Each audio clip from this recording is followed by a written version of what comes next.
My name is Chris Borak. I am one of the autism behavior consultants for the district, and the presentation today is going to talk about food selectivity. We are calling it food selectivity part two because it was probably 2 years ago we did a little presentation on some strategies that parents can use for um, food selectivity at home, and we're still getting a lot of feedback that people need more and more and more. This is a pretty common thing, so we're doing a little follow-up to that. As you look at the screen here, we've got all kinds of foods that look really good and healthy and nutritious.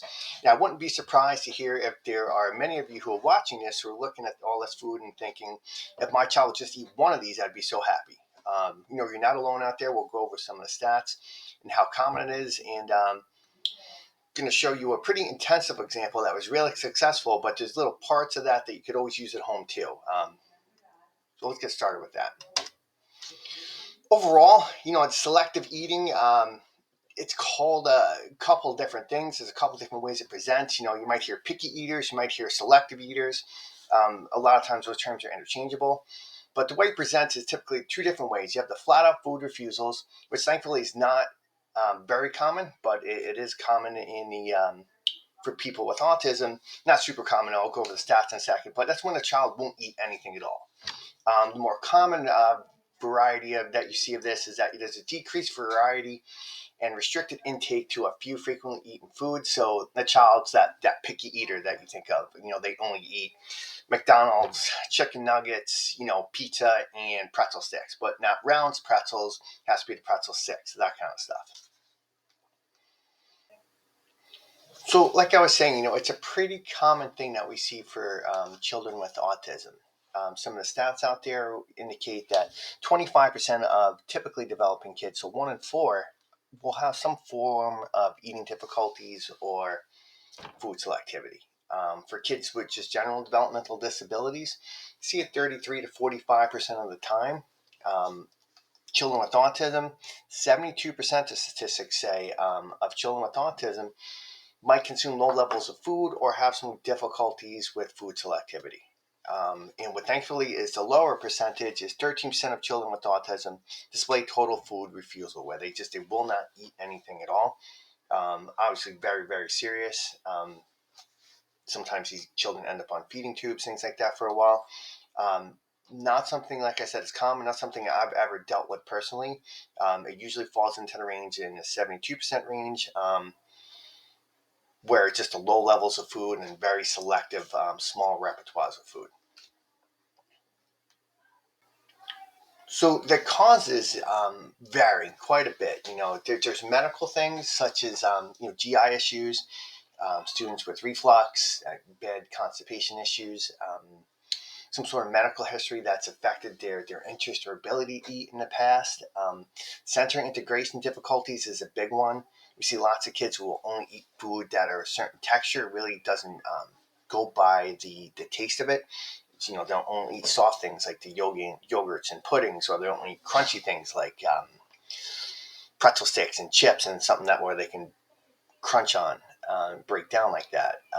Medication, if your child is taking any kind of medication for any of the other symptoms of autism or seizure disorder, possibly, depending on the medication, and you're seeing this food selectivity difficulty at home, if you haven't already had a conversation with your prescribing physician, you should, and just see if the medication that your child's taking, if any of the side effects can alter the sense of taste or smell.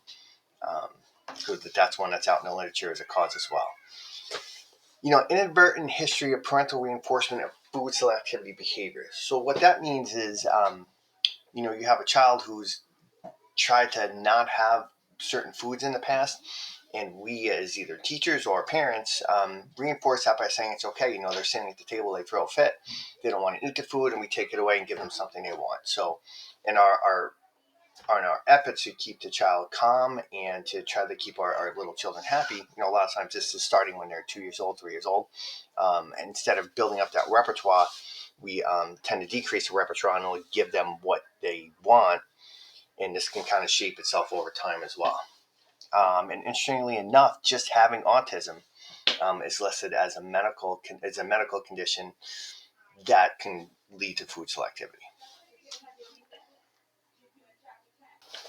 So when you're getting ready to get started with the food selectivity program, try to pick specific goals first. A lot of times when talking with parents, they're a little bit overwhelmed. The child's really not eating much, and they'll say things like, I don't care. I just want him to eat anything more than he's eating now. It sounds like a good idea at first, but you want to be specific about your goals. So obviously talking to the pediatrician about what might be some of the most helpful things for him to eat in his diet, and trying to see if you can start with that.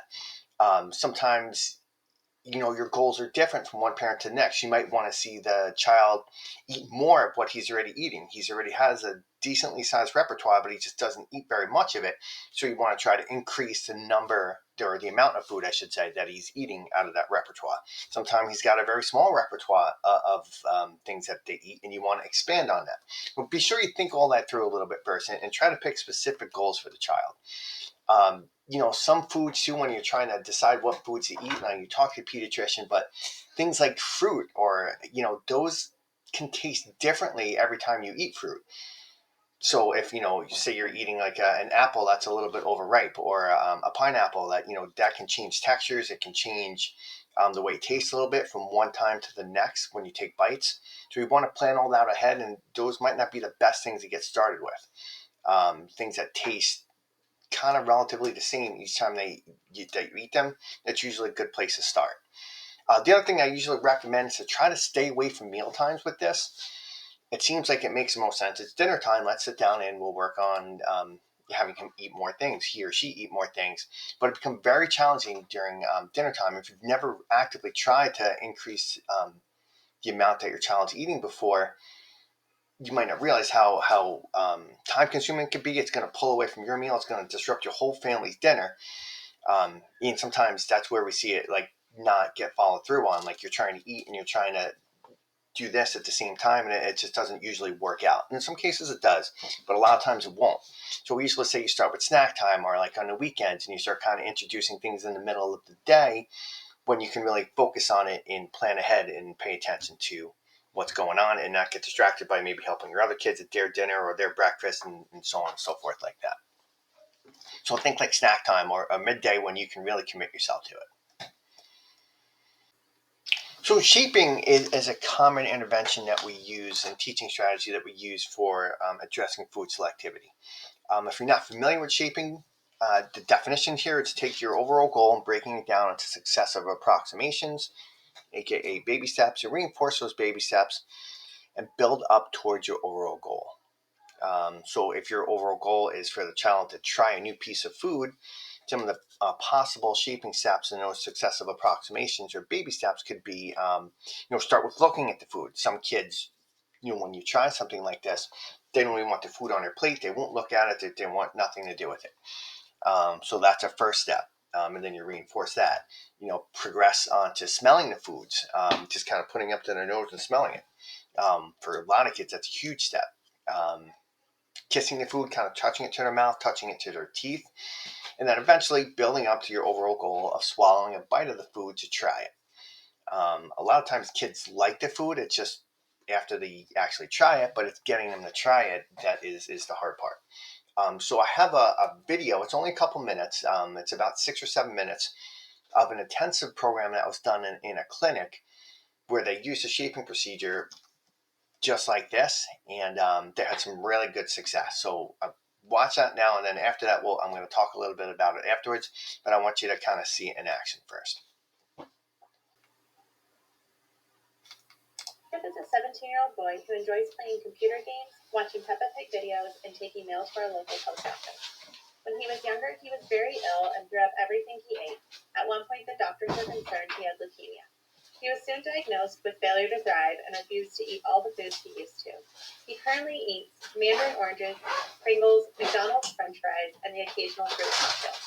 Using Dr. Gover's food selectivity protocol, Jacob quickly progressed through the steps.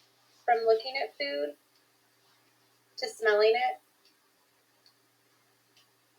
to kissing the food, touching it to his front teeth, and eventually swallowing a small bite.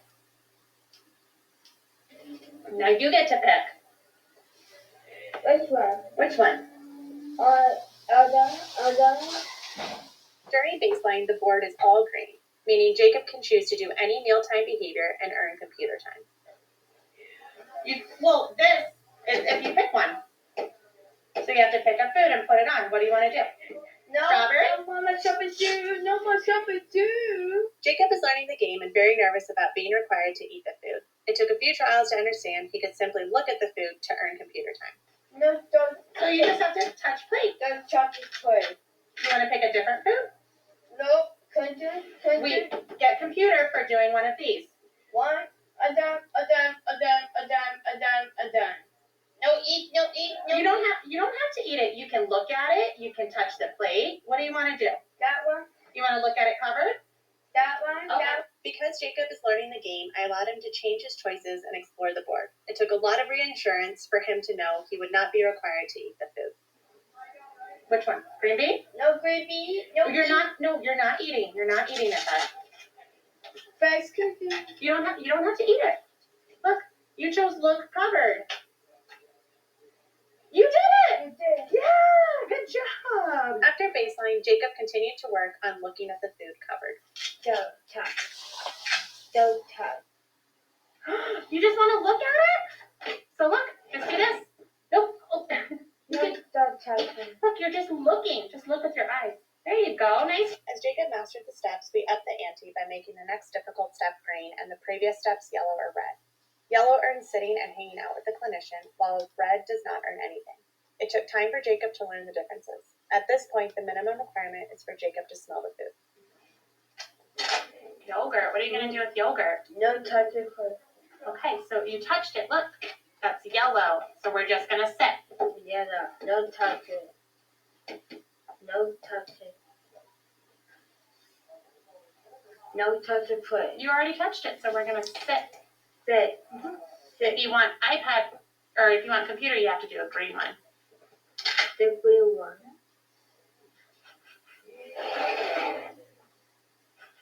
Good job, Jacob. Now you get the computer. Strawberry? No smell. You don't have to smell it. You can pick something different. Are you ready to smell it? No. Yes or no? Yeah. Here, you can hold it. Nice job. Each time we increased the difficulty, Jacob needed a reminder about the difference between green and yellow. The minimum requirement is now for Jacob to kiss the food. Touching no. Okay, so bring to nose is just sitting. That's no Just computer. If you could just Tanya. Jacob, you have to do green for computer time. Green first. Mm-hmm. Green. What color? Okay. No. After just a few sessions, Jacob was choosing more difficult steps than the minimum requirement. In this next clip, the requirement is to touch tongue, but Jacob independently chose to bite with his front teeth. Which food? Yogurt? Touching. No brush teeth. That's chew. That means you put it all the way on the back of your teeth. All the way back there. Oh, that's your front teeth. Nice job. That's bite with the front teeth. Sometimes Jacob chose a really difficult step, like swallowing the food. He may not have fully understood what those steps entailed. I guided him back to a less difficult step that still earned him computer. As we progressed, I also began modeling the behavior. No touching. Green bean. Yellow.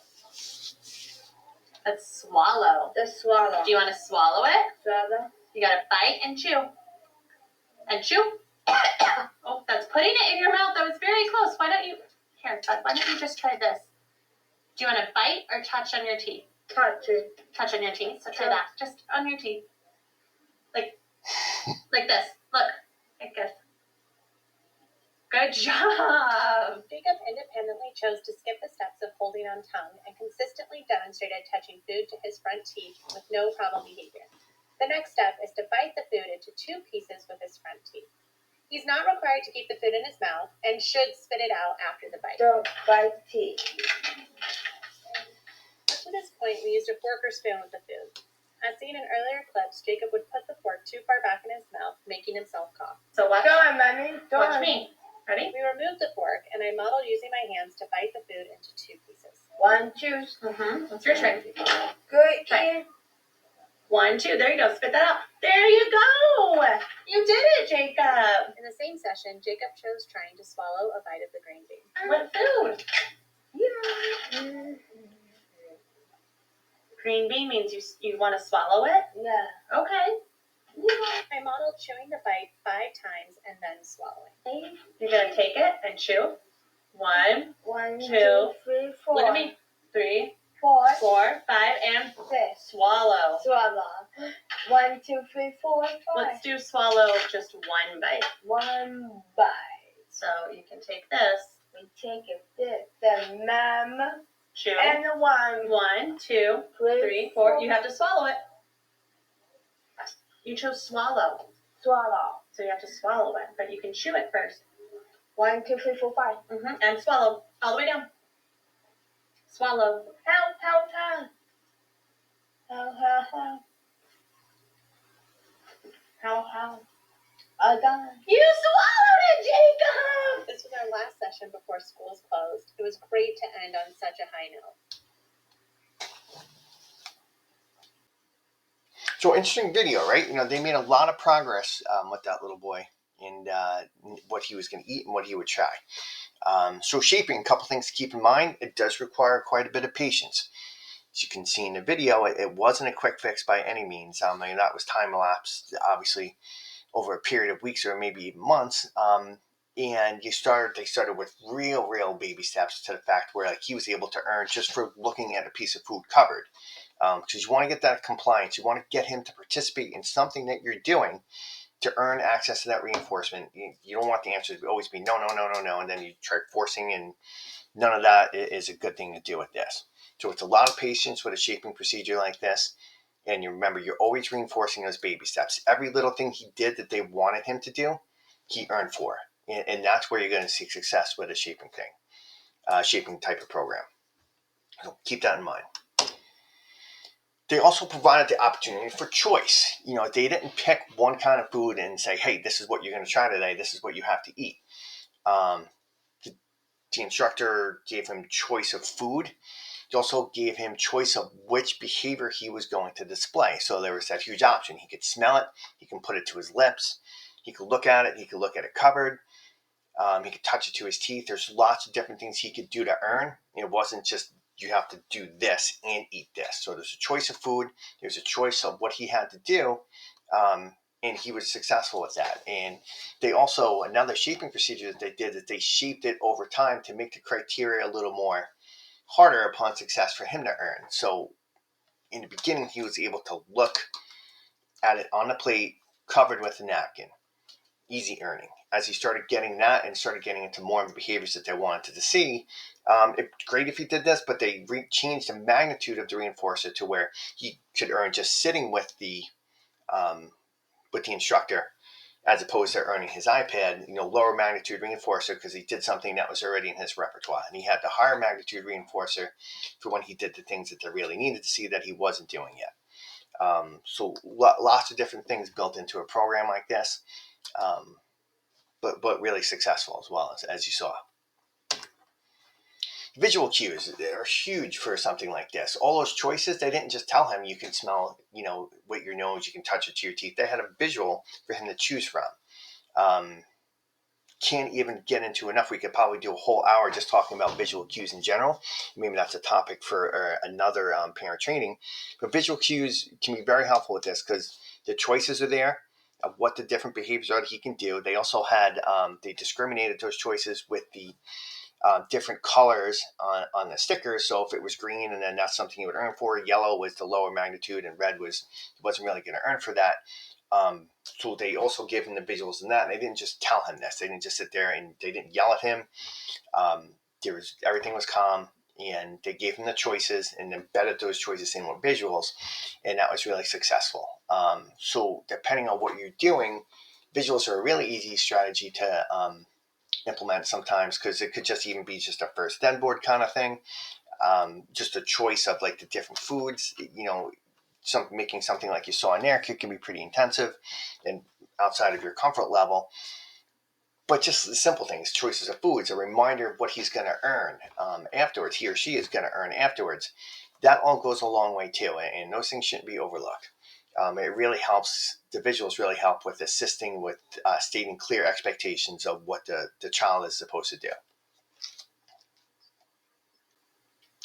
Another strategy that I really like and have been successful with in the past, that's a lot less labor intensive than what we saw in the video, is simultaneous presentation. Sometimes it works, sometimes it doesn't, but it's basically you're providing preferred food and not preferred food at the same time. So there's just lots of different ways you can do this. If you saw part one, I talked about a student who I had in the past who, like, it was almost like a thing where, like, he had like condiments and then what he had for on a side with his condiments. So he didn't really mind. We found like what he was going to eat as long as he had the right condiment to go with it. He really liked his condiment, so his choice was he would pick the condiment. And we had got a whole bunch of like sweet and sour sauce, honey mustard, ranch, things like that, ketchup. He was all about his condiments, and we were able to mix different foods with it.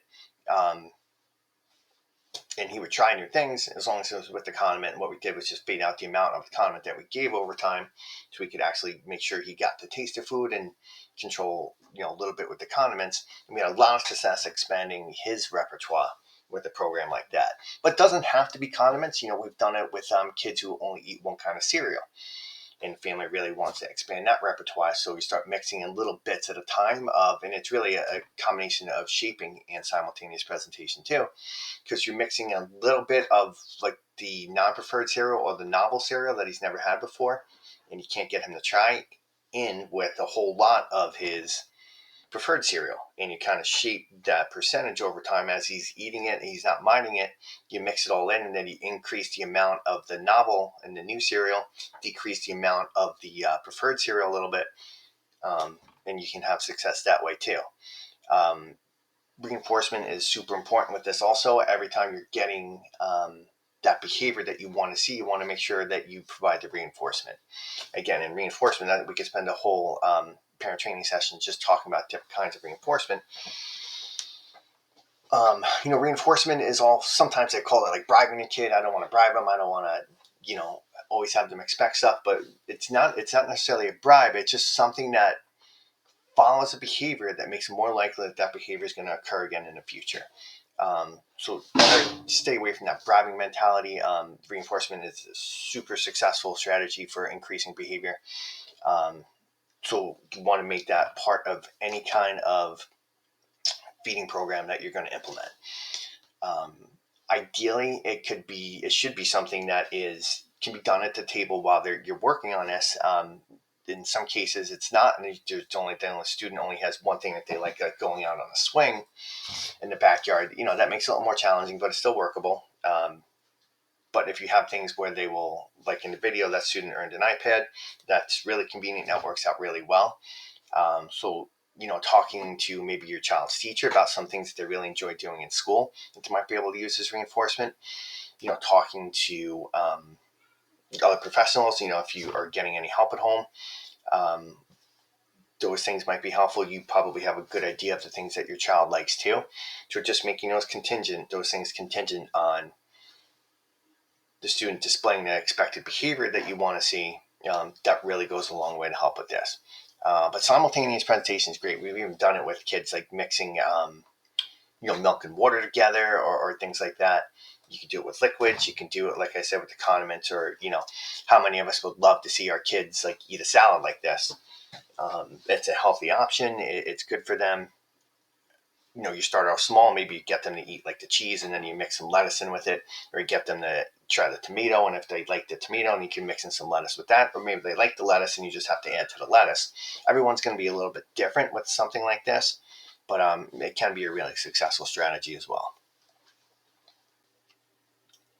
So in closing, just some reminders of things that, to be aware of when you're getting into a program for treating food selectivity.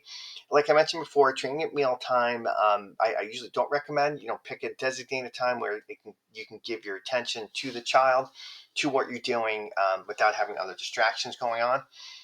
Definitely recommend that. Escape extinction is not something I recommend. Escape extinction basically is something along the lines of where you're putting like a bite in front of the student's food, whether, a piece of something on a fork that you want them to eat, and like you're not removing it until that bite gets taken. So they take it, they throw it on the floor, you take another piece, put it right back on, you put it in front of them. Sometimes it involves manipulating the mouth a little bit, maybe having them even open their mouth or prompting them to, putting the fork in. That kind of thing, it can be effective in the literature. It does kind of come back also with lots of unwarranted emotional responses, and it leads to kind of problem behaviors. I don't like it. I typically don't do it. Just a little advice there, something to think about. You're taking away all the choice and so on and so forth. So the exact opposite of the kind of program that I showed you here today. And getting heated, that's for you. A lot of this stuff takes a lot of patience. The students might not go to it right away. The child might be resistant. So you want to make sure that you're staying level, you're staying calm, and you're not letting yourself get worked up and frustrated over it, because that usually is the quickest way that I've seen that these things kind of fizzle out and these programs don't get followed through on. You get frustrated, you get upset, and your emotions get the best of you, and you just stop doing it. So try to be mindful of that. The last slide here, just as some references, some of the videos. And references of where I got some of this information. The link here to the YouTube video of the part 1 that we did a couple years ago is there if you wanted to access and view that. I believe you can also find it on the parent training website where you're viewing this one. And my contact info. So that's my email address there, my name at the bottom. So if you have something that you wanted to put in place for your child and you wanted to talk through it a little bit, more than happy to set an appointment and we can kind of go from there. Thanks for watching and have a good day.